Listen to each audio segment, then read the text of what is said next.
So hello everyone, welcome back to another video of equity dealer. आज हम बात करने जा रहे हैं अपने फेवरेट शेयर जो कि मैंने आपको 10-15 दिन से लगातार रिकमेंड भी किया है और मैंने खुद भी खरीदा था, बजाज फाइनेंस। अब बजाज फाइनेंस की बात मैंने पिछली वीडियो में भी करी थी क्योंकि शेयर हमने एक तो सबसे अच्छे रेट पे लिया था, मतलब जब मार्केट इसके अगेंस्ट था तब हमने चीजें समझ के शेयर में पैसा लगाया एंड अब स्पेक्टेकुलर रैली देखी जा रही है एंड हमें अच्छा खासा प्रॉफिट हो रहा है। तो जैसे आप सबको पता है, मैंने 3100 की लाइन 3000 पे भी खरीदे, 3100 के आसपास भी खरीदे थे। तो मैंने आपको कहा था कि मैं ये शेयर थोड़े लंबे टर्म के लिए ले जाऊंगा क्योंकि शेयर मुझे पता है कि ऑल टाइम हाई से अपने बहुत नीचे है एंड शेयर अंडर वैल्यूड भी था।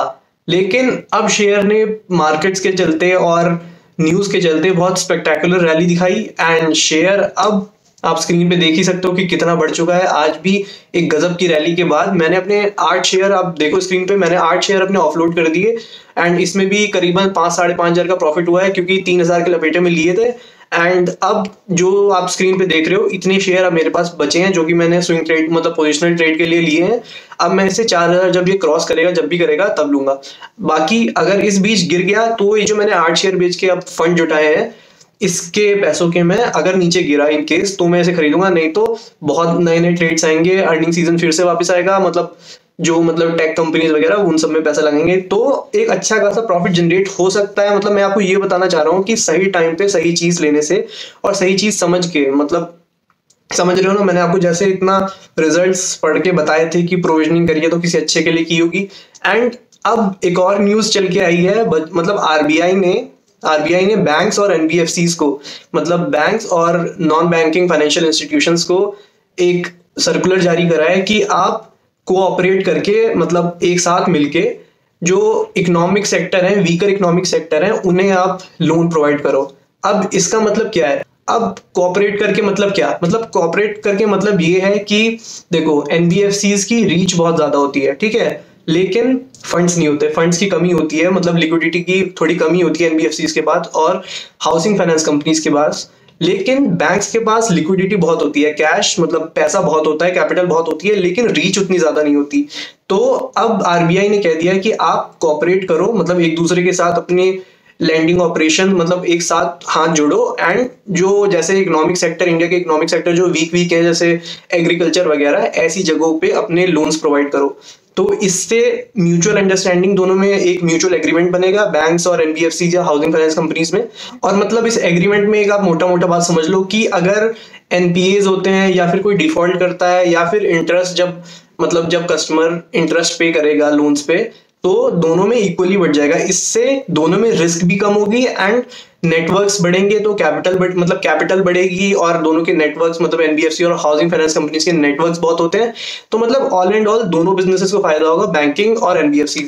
इसी चक्कर में, इसी न्यूज के चक्कर में आज बजाज फाइनेंस, मतलब आखिरी में एक तो मतलब ये बाजार बंद होने के 5-6 मिनट पहले न्यूज आई तो बजाज फाइनेंस में एकदम से 15-20-30 रुपए का जंप आया। मतलब ये तो कोई आम ही बात है, लेकिन जो बैंक्स हैं जैसे इंडसइंड बैंक वगैरह, इसमें भी अच्छी खासी जंप आखिरी में देखी गई, लेकिन वो एडजस्ट होके फिर थोड़ा नीचे बंद हुआ। लेकिन ये ओवरऑल जो न्यूज है एनबीएफसीज और बैंक्स दोनों के लिए बहुत अच्छी है। लॉन्ग टर्म या फिर मिड टर्म में कह लो, अच्छा खासा परफॉर्मेंस दोनों में देखा जाएगा क्योंकि अब देखो दोनों के लैंडिंग ऑपरेशंस मिल जाएंगे। इसलिए बैंकिंग सेक्टर की, मतलब जो लिक्विडिटी की कमी होती है उसमें एनबीएफसीज और हाउसिंग फाइनेंस कंपनीज में, वो बैंकिंग सेक्टर के थ्रू पूरी हो जाएगी। और जो बैंकिंग सेक्टर में कवरेज और रीच की दिक्कत है वो एनबीएफसी और हाउसिंग फाइनेंस कंपनीज से पूरी हो जाएगी। तो ऑल एंड ऑल दोनों के बिजनेसेस, मतलब जब ये म्यूचुअली एनपीएस वगैरह अपने बांटेंगे कि अगर कोई लोन में दिक्कत आ गई कि मतलब रिकवरी नहीं हो पाई या फिर प्रोविजनिंग करनी पड़ गई, तो मतलब जो भी एग्रीमेंट करके करेंगे तो इक्वली या फिर जिस भी रेशो में करेंगे वो उस रेशो में बटेगा। तो इसलिए रिस्क टू रिवॉर्ड भी दोनों का सही हो जाएगा एंड फिर इससे बिजनेस में ग्रोथ और मतलब बिजनेस में काम भी ज्यादा मिलेगा। तो रिजल्ट्स पे अल्टीमेटली मिड टर्म या लॉन्ग टर्म में कह लो इम्पैक्ट पॉजिटिव पड़ेगा इस चीज का। इसलिए एनबीएफसी में आखिरी में थोड़ी रैली देखी गई। एनबीएफसी में तो आप देख ही रहे, तो बजाज फाइनेंस में अच्छी खासी रैली देखी जा रही थी। तो मैंने आपको बताया, अब जब इतनी रैली हो चुकी है हमारे, मतलब जहां से मैंने खरीदा था मैंने आपको ही बताया था कि खरीद लो, आपने खरीदा तो अच्छी बात है। बाकी मैं अपना आपको बता रहा हूँ कि मैंने आज 8 का शेयर का प्रॉफिट बुक किया है। बाकी के जो 25 शेयर हैं वो मैं थोड़ा रख के ले जाऊंगा। अब जो भी प्रॉफिट हुआ है उसे मैं अपने लॉन्ग टर्म के लिए, जो कि मैंने आपको सबको बता रखा है, लॉन्ग टर्म के लिए मैं खरीदूंगा एंड ऐसे ही धीरे धीरे एक्यूमुलेट करूंगा। तो मतलब मेरी यही अब आपको सेम राय उसमें रिलायंस इंडस्ट्रीज में भी है। अब रिलायंस इंडस्ट्रीज की तो बात करने की जरूरत है ही नहीं। रिलायंस इंडस्ट्रीज ने कितनी तगड़ी रिकवरी दिखाई सिर्फ 2 दिन में। करीबन जो बड़ा मतलब जो फुल्ली पेड अप शेयर है वो 1840 से 1960 के करीब आ गया है एंड पार्टली पेड अप तो आप देख रहे हो 960 टच कर दिया था और अब 1060 1050-60 हो गया। तो यही है, लोअर लेवल पे चीजें समझ के जब ये बेकार में होती है ना, चीजें बेकार में फॉल आती है और अच्छे शेयर में, तो जरूर और जरूर पकड़ना चाहिए।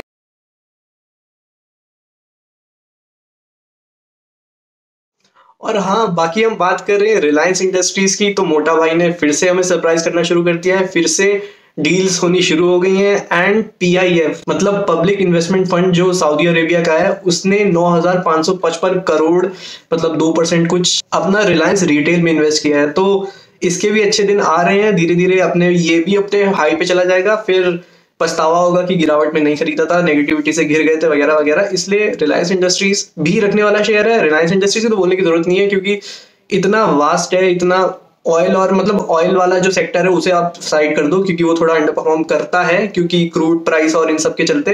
लेकिन आप ये देखो जो अब इनका बिजनेस एक्सपेंड हो रहा है रिटेल का और जियो का, इससे कितने ज्यादा पोटेंशियल खुल जाते हैं कंपनी के लिए।